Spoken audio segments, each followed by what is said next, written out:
Hey everyone, DFA here, welcome back to the channel, and today we are doing something a little bit special. I'm going to take a look at every single tier 10 CV in 2024 and essentially rank them from what I consider to be the best to the worst. And yes, there will be a gameplay of each and every one of them. I will be explaining how to deal with them and how to essentially counter them to some extent. And yeah, we have to start with the most retarded ship in the game. No, that is not the Marceau, this is a CV guide, and I wanted to start with this one because, yep, look at what just happening, there you go. I don't think that ship needs any introduction. It's the Franklin D Roosevelt, the most stupid CV in the game, the CV nobody wanted to see, and yet it is there. Yeah, and then to be honest, I was very unlucky there because the dive bombers are actually on par in terms of accuracy with the other tier 10 CVs. But don't worry, FDR players, if you are struggling with hitting DDs with dive bombers, rest assured you do have a plan B with those torpedo bomber squadron that each drop 2 torpedoes. And there you go, look at that poor Z-52. I mean, there's not a lot you can do when you are confronted with that thing, to be honest. And yeah, I really hate it, I really despise that ship, but it is in the game, and no matter what I think about it, we have to talk about it. So why is it completely retarded? Well, number one, it does have the highest HP pool of every single CV in the game. It's almost impossible to deplane. It's at 180,000, and the second highest, the Midway, is at 160,000, and every single one of these planes, like the dive bombers, they have something like 3,700 health, and so do the torpedo bombers, so they are extremely difficult to take down, and they will reach their target no matter what you throw at them. And yes, if that wasn't enough, you see the size of the broomstick that these torpedo bombers carry. If you're a DD and you have an FDR in front of you, you know that you are going to take damage no matter what you do. Yeah, and if that wasn't already enough, you also have the best fighters at tier 10, because why not, after all? Why not? So yeah, how do you deal with that thing? Well, there is only one weakness you can exploit, that it has a punishing reload speed with the planes. So concretely, what does that mean? You can hardly prevent those squadrons from reaching their target, but you have to absolutely do all you can to shoot down one squadron after another. So really focus on finishing one squadron. That will double the reload time of these, and that will actually bring it close to actually over 1 minute. So yeah, yeah, and it is kind of the only thing you can do, because what that will do is help you further on by throwing actually all of his squadrons offset in terms of reload. So either he waits 1 complete minute for everything to be reloaded to send them all together. Here you see the fighters, the Hakuryu there. It's really difficult to finish one of these squadrons, and you're never going to stop them from reaching their target. That's impossible. But there we did manage to do it. We finished 6 dive bombers, and it means that I will not be seeing them for 1 minute. He will be sending his other waves of squadrons separately, and that's going to give me a much better chance of actually taking them down and finishing him with its super long reload. Now, enough talk about the retarded ship, and let's focus about what I think is still the best, I would say, normal CV at tier 10, because FDR it's a tier 11 CV. It's the Hakuryu. Yeah, and I've just reviewed it recently again, and why do I think it's actually really good in 2024? Well, it's a very versatile ship. It can deal with almost any situation that you are facing. Destroyers, battleships, cruisers, it can certainly punish them very quickly. It does reload very quickly as well. It does have pretty decent fighters, not the best, not the worst, but they can actually shoot down things. And yeah, in the end, it's just a very good choice for plenty of situations. You also have a lot of good commanders available for the Hakuryu, which I've reviewed recently as well. So Fushida, Tamaguchi, etc. They're all pretty decent, and they all bring something unique to the table. So yeah, you can set it up in a way that fits your expectations. It's just a very versatile and flexible CV. Now, if I had to complain about it, the first thing I would say is that, yeah, of course it takes a lot of micromanagement. You have 6 squadrons to coordinate all the time, and they all come with different reload times, so it's not easy to do. You kind of have to be keeping an eye on your hangar as well all the time, because this ship is it gets easily deplaned. I mean, you're always shooting down planes, and that's good for your DPM, but there you go, that's the FDR dealing with DDs. We cannot be everywhere, right? Yeah, that's kind of the issue with the Hakuryu. You really have to micromanage everything and be on top of everything all the time, so it's a really high skill cap, let me put it this way. And yeah, if I had to be picky, I would say that the battle honors, they are fairly annoying to complete. You have to take down, I don't know, like 50 battleships, 60 cruisers, then 60 DDs, whatever. I mean, yeah. It's going to take you forever. So if you're looking for a quick source of steel, it is not the right ship for you. But for everything else, it's amazing. But yeah, let's maybe talk a bit about the gameplay with that thing. So the first thing I do is I'll always try to clear the skies of enemy planes, because yeah, especially when you have an FDR in front of you, Hakuryu gets very easily deplaned, and you have to make sure that you're not sending your squadrons to the slaughter, and you have to preserve them as much as you can. Typically what you would do as well is, unless you're going against very isolated low AA targets, you try to group them as much as you can, again to preserve their capacity as well, something that I'm not really doing here against that Conqueror, and that's going to cost me dearly because I'm actually running out of torpedo squadrons there. But yeah, one of the strengths of the Hakuryu is its very good ability to set things on fire and flood them, especially for the floodings. It's absolutely amazing at that. But here you see that I'm not doing the right thing there. I'm actually chasing that Conqueror, and I have the 2 fighter squadrons of the FDR behind me, so that's, yeah, that's just wasting planes. Something that you should avoid at all costs with that thing. And it's very easy to get it, let it overwhelm you. So that Conqueror was set on fire. Let me see if I can actually remove the fighters from the skies there before my dive bombers make it to the target. Concretely, yeah, that should be going alright. Let me see if I can do that and set that Conqueror on fire again. The enemy FDR, it's not stupid, he knows what he's doing, and yep, there you go, I still managed to take him down, and hopefully my dive bombers will set the Conqueror on fire this time for good. And we do create a double fire there. So yeah, Hakuryu absolutely amazing at fire and floodings, at dealing damage. But you really have to be on top of so many things at the same time that it can get very overwhelming. So really the key thing to do with the Hakuryu is to be patient. You have to be patient. You really have to think about each strike. You really have to take the time so that your planes are actually reloaded. And that's something that I am not doing here. You see, I really want to finish that Conqueror, which is good, but I should have maybe waited a little bit to preserve my squadrons, because that thing is actually, yeah, it's a pretty strong AA ship. I mean, they've been buffed quite a lot for that. And yeah, there you go, this time it should be going down. But yeah, it's still a heavy price to pay to take one ship down. I've lost 6 planes and I only had 8 left, so yeah.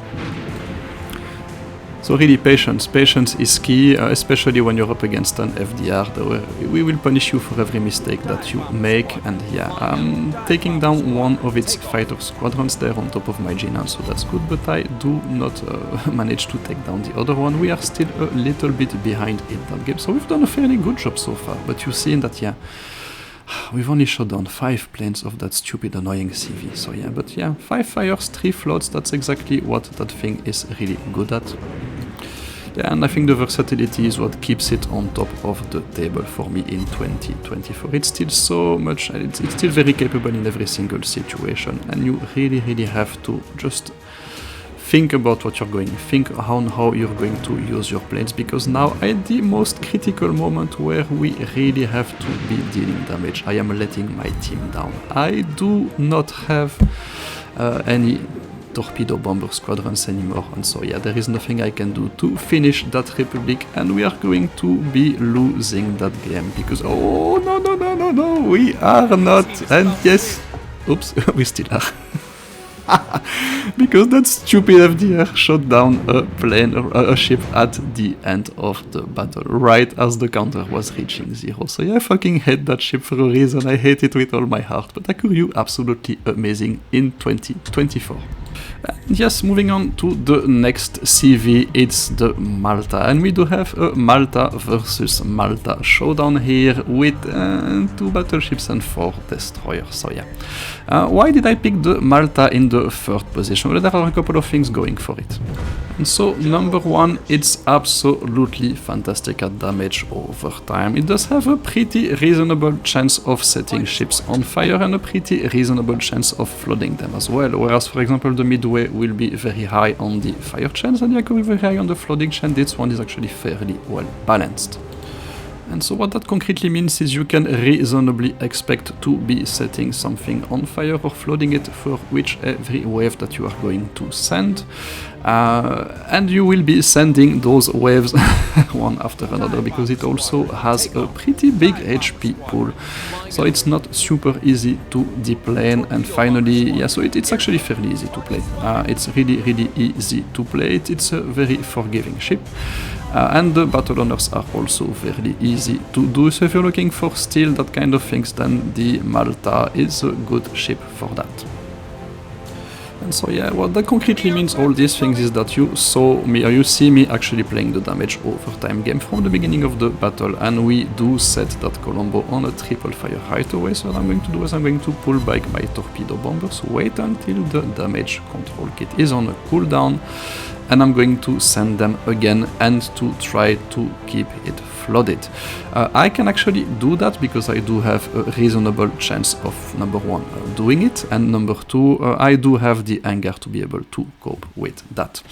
Unfortunately, we're not going to make it work this time, so we do get a little bit unlucky there. I'm not sure if it was lag or if it's a skill issue, but in any case, we only put 4 torpedoes on target. And that kind of brings me to the issues with the Malta. And so the first problem I have with it, it's the fighters. They are almost the worst at the tier. There is only one CV which has worst fighters, and yet what that concretely means is you are completely unable to prevent the enemy CV planes unless they do something a little bit silly like this one to reach their target. And yes, we were on top of 1 individual squadrons and he still managed to launch 1 torpedo. So yeah, you're not going to stop anything from damaging your team, and yeah, when you're against an FDR, then you might as well, yeah, it is not going to work very well. And number 2, the very slow torpedo speed. I typically do look at how much I have to lead to actually hit a target, and you really have to have a very kind enemy destroyer that decides to travel in a very nice straight line to be able to put them on target. So the Malta, it's not super efficient at dealing with destroyers as well. It's really the... Yeah, if I had to classify it, I would say that it's just an incredibly... it's just a very good damage dealer. That is what that thing does. It is designed to be hitting a target no matter what protects it, and to deal damage, either fire or floods, as well as raw damage. So it's incredibly good at that, but it's what it gets in terms of offensive capabilities, it kind of trades off in terms of defensive capabilities. So it depends on really what you're looking for. But I would go as far as to say that it's probably the best damage dealer of the regular normal tier 10 CVs and Js. Just look at how much I have to lead that Colombo with my torpedo bombers. I mean, every time I play one of these CVs, I always get surprise bait, and I always have to adjust. I always have to adjust and to remember myself, okay, look, these torpedoes are not going anywhere, so... They're actually slower than the German Mailayers. I think they're like 45, 46 knots torpedo speed, something like that, so they're by far the slowest in the game. And yeah, you really have to take that into account. But honestly, if I'm really honest, it's kind of also the only thing that you have to take into account, because it is so easy to be doing well with that ship, and that's why I'm actually keeping it in the in the third position. I would say in opposition to Hakuryu. Yeah, it's really just easy to play. Just need to accept that if the enemy CV wants to trash your teams, there you go. We do manage to to get a permafloat on that Conqueror, and now we can really quickly follow up with our dive bomber squadron, and hopefully we can get some fires going as well. But you see that the fighters, they're really unable to stop the enemy CV from punishing my own. Yeah, there you go, amazing, bye bye. Yeah, so it's just an amazing damage dealer, the Malta, just at the expense of your defensive capabilities. And if you actually had asked me before, like, what is the ideal first line for a new CV player, I would have picked the American line, I would say 9 times out of 10, but now I'm a little bit struggling, to be honest, between the American line and the UK CV line, because yeah, they're actually so easy to pick up. Yes, the tier 4, the tier 5 and the tier 6 are very, there you go, that's another flooding there.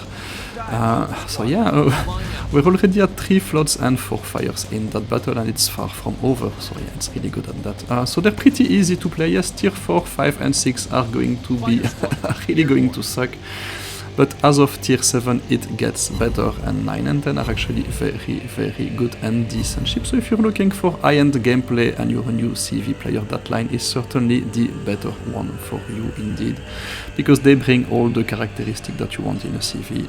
It's just very, very good, very capable, very strong damage dealers.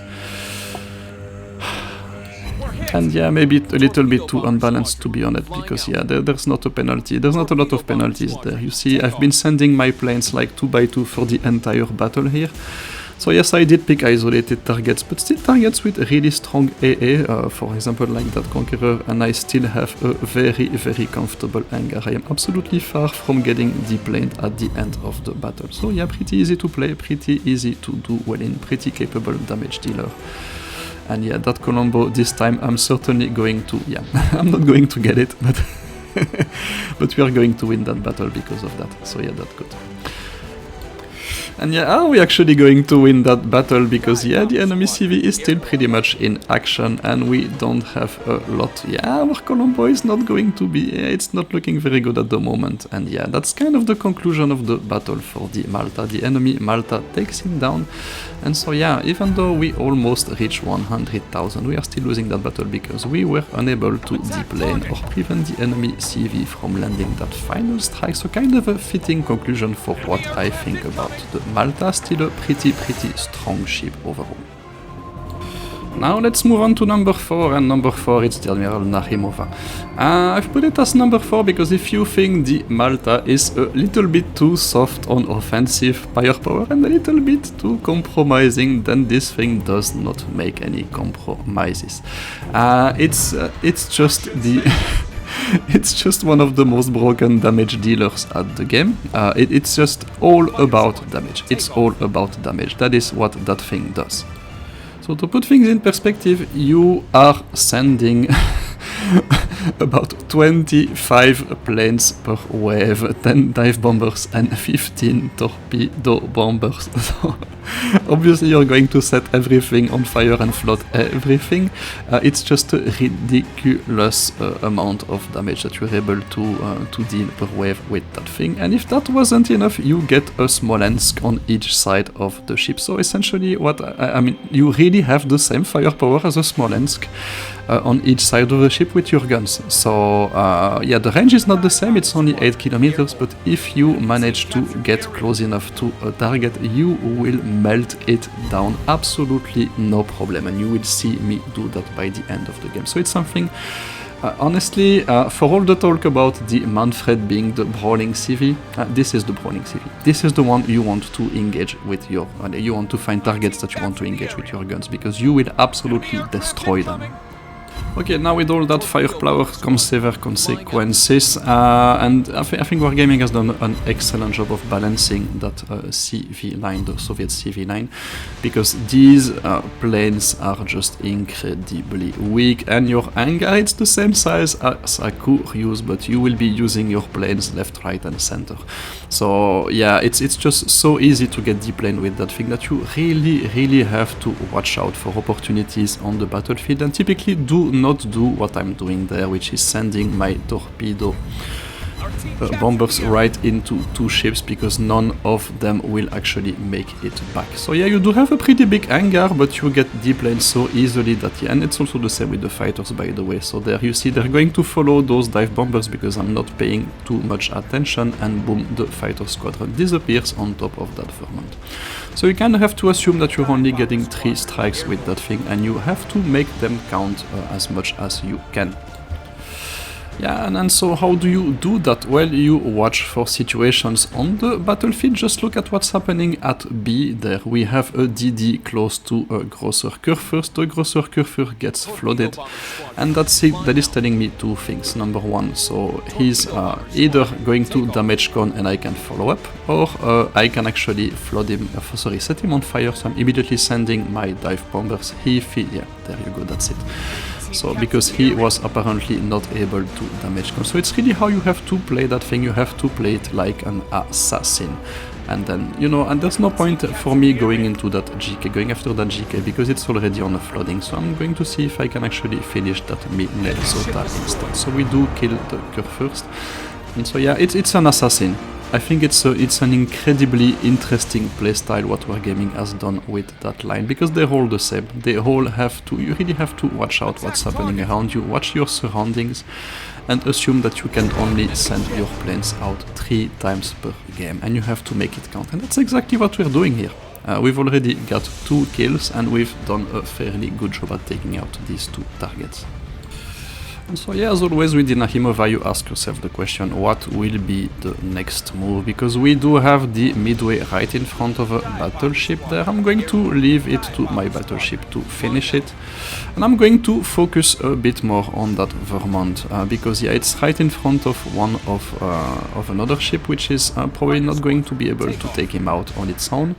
There's a Shimakaze coming close as well, but I'm not super worried about it, to be honest. I'm in a good position to be dealing with it. If he decides to come within 8 kilometers, it's going to go down very easily. So yeah, we do focus on that Vermont. Typically, the other thing you can do with that kind of CVC, they do have a pretty big torpedo bomber range. I'm not using it a lot. I think it's a lot more useful on the Pobieda than it is on the Nakhimova. But I really want to either trigger a fire or a flood on that Vermont, because I want him to damage con, and then I'm going to punish him. There you go, the Midway goes down, but he does take our ship with it, and there you go. Yeah, it's been flooded, it's used its damage control kit. I can follow up, hopefully set him on fire this time with my dive bombers, and if I cannot do that with my planes, watch me do that with the guns, because yeah, remember, that thing has a Smolensk on each side of the ship, and as soon as you can get there, you go, that's up. Voila, I'm going to actually push my Colombo to make sure that I can punish that Vermont and be shooting my 16 guns. Yeah, there you go, that's fire number 1. Yeah, and fire number 2 will come soon enough. Yeah, that's really how you play that thing. At the end of the game, you get as close as you can to your targets, and you actually punish them. And that's what is keeping up in the game. So we still have a Worcester to kind of take care of, so yeah, we're going to send our planes, keep him busy maybe, but honestly at that range I can as well finish him with my guns. That's absolutely not a problem. There we go, that's the 16 guns in action, and we complete the job with our guns. So yeah, absolutely amazing, interesting, super fun playstyle, clear strengths and weaknesses, not easy to play. Because the reality is there are more and more AA ships at tier 9 and 10, so you really have to watch out where you are sending those planes. You saw me avoid that Worcester like the plague for the entirety of the game, but still Nakhimov, a very good damage dealer. Absolutely fantastic playstyle, super fun, highly recommended. And here's another fun CV for you, number 5, Manfred Von Richtofen. And so yeah, why only number 5? Yeah, it's a pretty loaded matchmaking, by the way. So yeah, I think almost everyone is in a div, so it was a very interesting battle, and I picked this one with the Manfred to show the strengths and weaknesses of that CV. So let's talk about its strength first. Well, the Manfred has two things going for it. Number one, it has absolutely amazing fighters, second best at tier 10, of course, because the best ones are from FDR.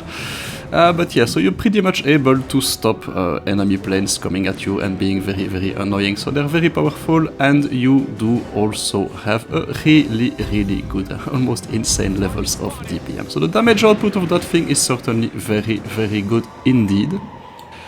And in fact, of all the CVs I have on my main account, I think this one is the highest one in terms of average damage per battle. So yeah, there you go. They definitely have a pretty good DPM, and you've seen that with yeah, we're able to make short work of the enemy attacking waves with those amazing fighters. But MVR, it does have a really, really big DPM, but it comes at the cost of several weaknesses. And the first one, which is actually a major weakness of the Richtofen, is you do have the smallest hangar pool of every single tier 10 CV at 116,000 HP. So to put things in perspective, Hakuryu, which is not really known for the size of its hangar, it's at 138,000. So what that concretely means is you have to really watch out on where you are sending those planes, because concretely you have a hangar with 30 dive bombers and you're sending 12 of them per wave. That's 2 waves and a half. So if you send them against a concentration of enemy ships, yeah, you're essentially, you can do that 2 times and a half, because none of them will make it back. They are not super strong, and so you really have to watch out. So those fighters use them to clear the skies of enemy plane and then pick targets. That's actually really the name of the game, the Manfred. It's to pick your targets carefully. The second issue, and that's something that you're maybe going to see in action now, but you see me hesitate, but it's really helpless against destroyers.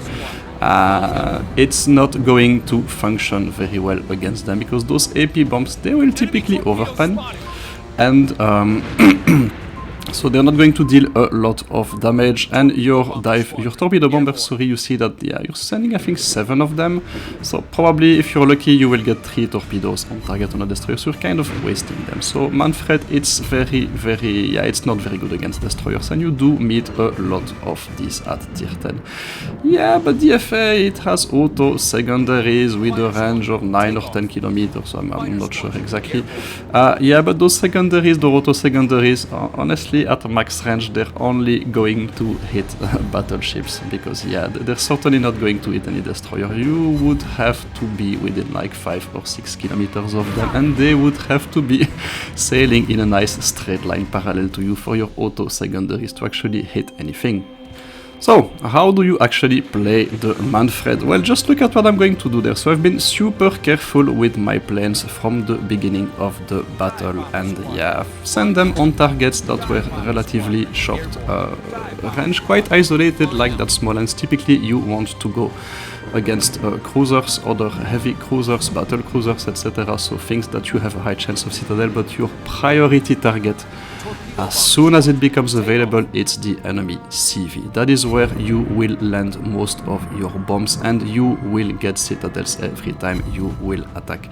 So the Manfred, it's a CV sniper. It's the first ship of the line where CV sniping becomes an actual viable tactic, and that is why you should do it. So don't do what I am doing now, trying to put torpedoes on a destroyer. Yeah, but maybe I can finish it. Yeah, I could finish it indeed. But yeah, it's just not what the Manfred is capable of doing. So use those torpedo bombers against CVs as well, because I guarantee you, you will take down CVs with that thing very, very easily. So the first thing really important with the Manfred, it's the target selection. You really have to focus on those big ships that you can actually citadel, and as soon as there is a path to the enemy CV, even if it's like 20 kilometers away, send your dive bombers to punish it. And that's what I'm going to do there. I'm trying to catch him and following up, just to make sure that I I get as many citadels as I can on it. So the enemy CV made a mistake when you are fighting the Manfred and you are in another CV.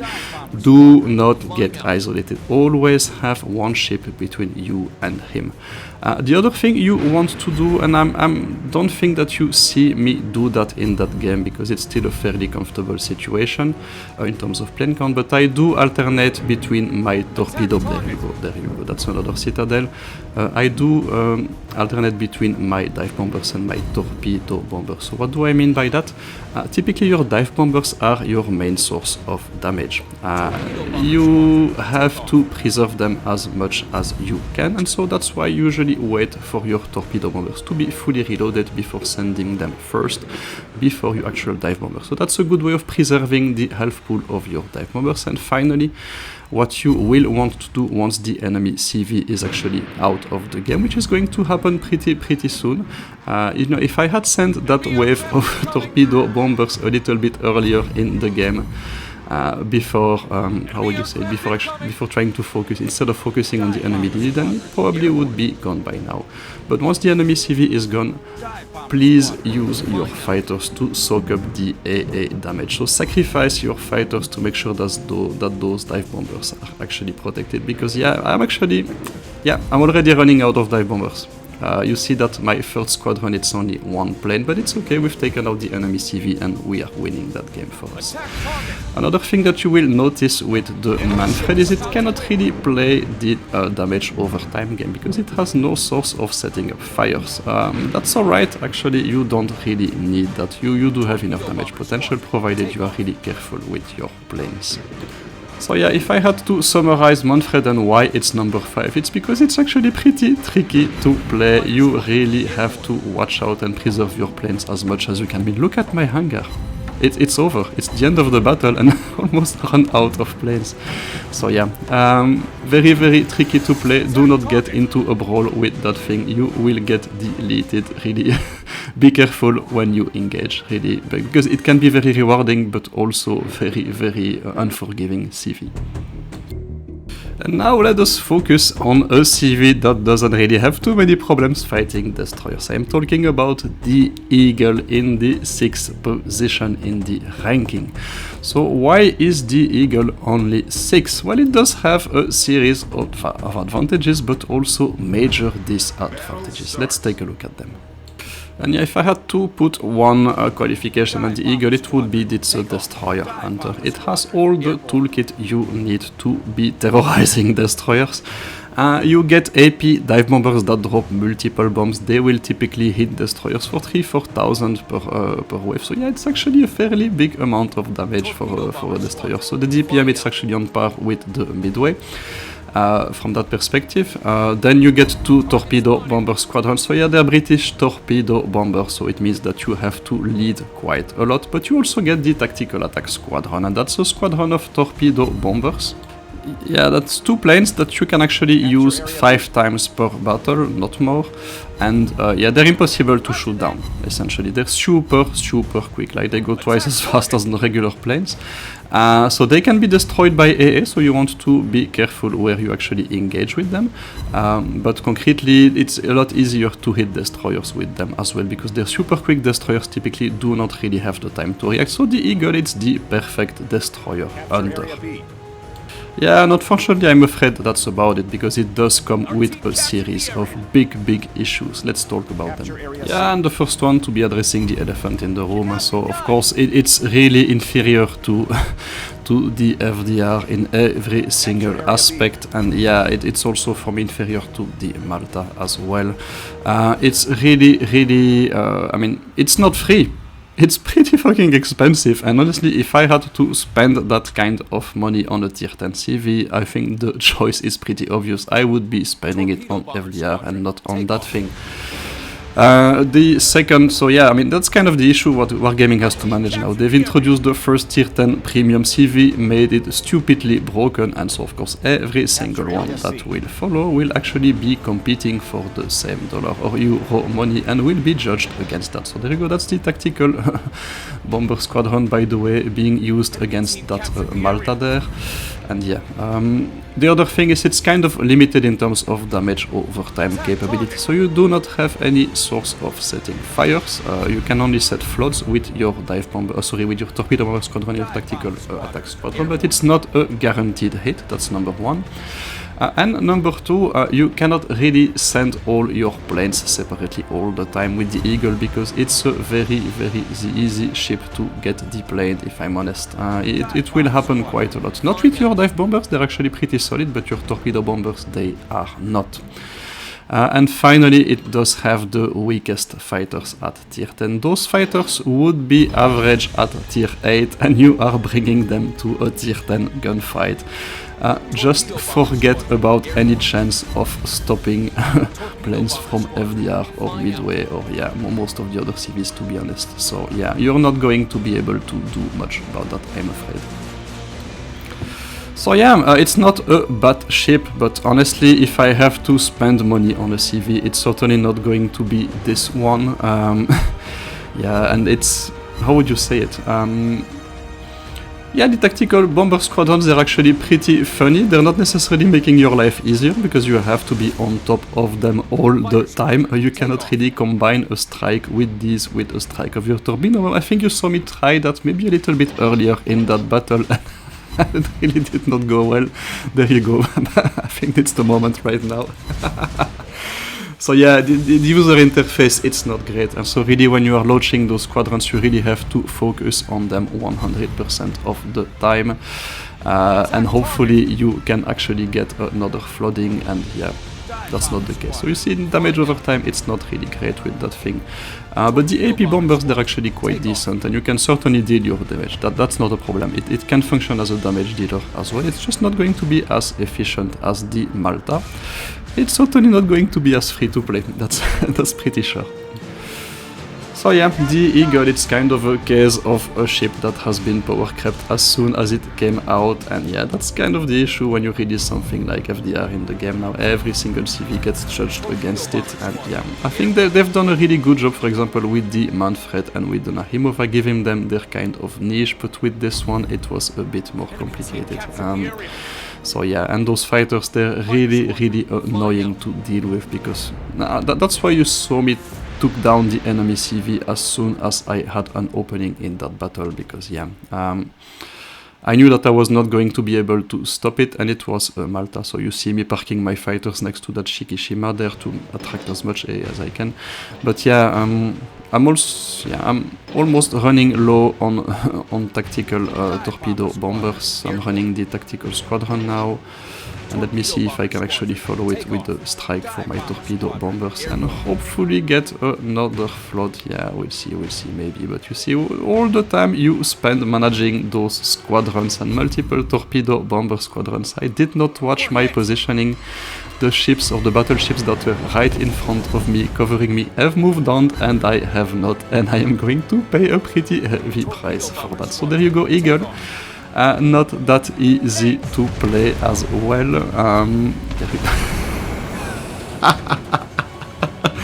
Yeah, it's number 6 for a reason, right? Okay, let's move on to the final CV at tier 10. Yeah, you guessed it, the final CV on the list. It's the Midway. And yeah, that thing has been power crept, I'm afraid. When it was introduced like 4 or 5 years ago, I think it was one of the original 2 CVs, and to be honest, they was only competing with Hakuryu back then, so it did have, it still does actually, pretty good fast fighters, but yeah, FDR and Manfred have much better fighters by now, and yeah, the fire chance is actually still great. You're still the best fire setter at tier 10. So it's really still retains that, and so it's a pretty decent ship for playing the damage over time game. You will see me do that against that Kronstadt, which I will set on fire once and twice. There you go, and hopefully you follow up with your torpedo bombers and you flood him for good.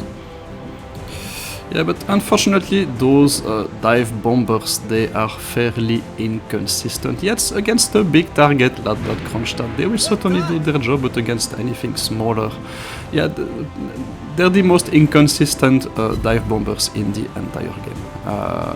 Yeah, so you can get those really high amount of hits per wave, and then the next wave on the DD you're not getting anything, and actually most of the time you will not get anything on DDs.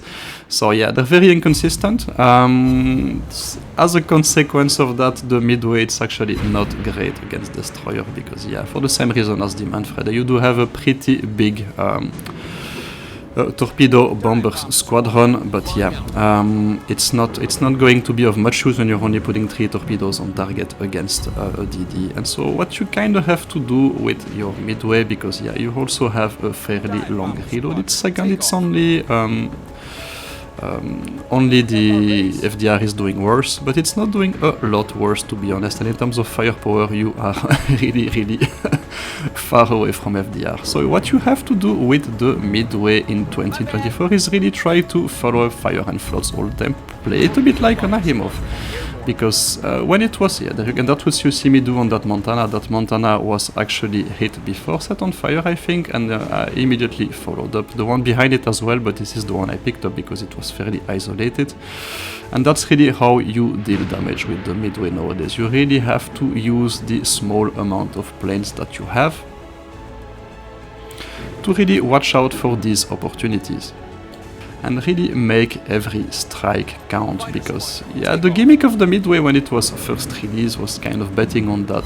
You know, you had I would say a bigger hangar than Hakuryu and much stronger planes. So yeah, you see me attacking a DD there. Yeah, okay, I'm putting a couple of torpedoes on target, 3 of them, it was a pretty good strike, but yeah, I mean, I'm not sure that Gearing really felt it, to be honest. It's certainly not Hakuryu with respect to that. And yeah, what was I saying? Yeah, its gimmick, where the planes were actually much more survivable, that was actually fairly valid 4 years ago. But because there were not too many AA ships at the time. Yeah, you had the 2 American cruisers, and that was essentially it. Now every single cruiser that has been added to the game since then has received killer tons of AA. Puerto Rico, Buffalo, San Martin, the Mino has been recently buffed quite a lot in terms of AA, and I mean there are plenty of others as well. Honestly, plenty of AA ships now at tier 10. So it doesn't really matter if the Midway dive bombers have 300 or 400 more HP than the Hakuryu biplane. You're still gonna waste them if you put them on top of a Haaland or a Buffalo or anything else. So really, that gimmick does not really count anymore. And in any case, FDR and Malta are just much better. I mean, there's no real reason to get a Midway against Malta, to be honest, and certainly much less against FDR. So yeah, it's kind of been power crept. So kind of the only thing that it really retains, it's the low amount of attention that it requires. Yeah, you see me go again against that Gearing, and you are, if I'm patient enough, I will take him out at some point. I think I've already put 8 torpedoes into his face, and that was a perfect strike then, but yeah, I mean, it's still able to get away with it. So yeah, you really have to use the fact that you do not have a lot of things to manage, because essentially you're managing 2 squadrons, your fighters and your torpedo bombers, to really watch out for the opportunities to play the fire and flooding game. And then of course you really have to send your planes on isolated targets as well, because yeah, they're not that strong anymore, and yep, that's a lot of fire, and the Brindisi goes down. And so yep, it has become the name of the game in 2024 for the Midway, and that's why I think for me it's still by far the weakest of the CVs in the game at tier 10 right now. And yeah, I think that kind of concludes the series. So I hope you enjoyed it. I know it's a pretty long video, but plenty of really good information in there, in my opinion. And so if you're still hesitating about which line you should be grinding in 2024, well, I hope that was able to actually provide you with a bit of information. Yeah, and oh yeah, shit, I almost took that DD out. Unfortunately, my teammate did that for me. So yeah. Only one ship on the enemy team, the enemy CV, and it's time to, yeah, well, it's time to close the guide, I guess. So yeah, hope you've enjoyed it, learned a couple of interesting things. Stay safe, take care, that was DFA signing out. Bye bye!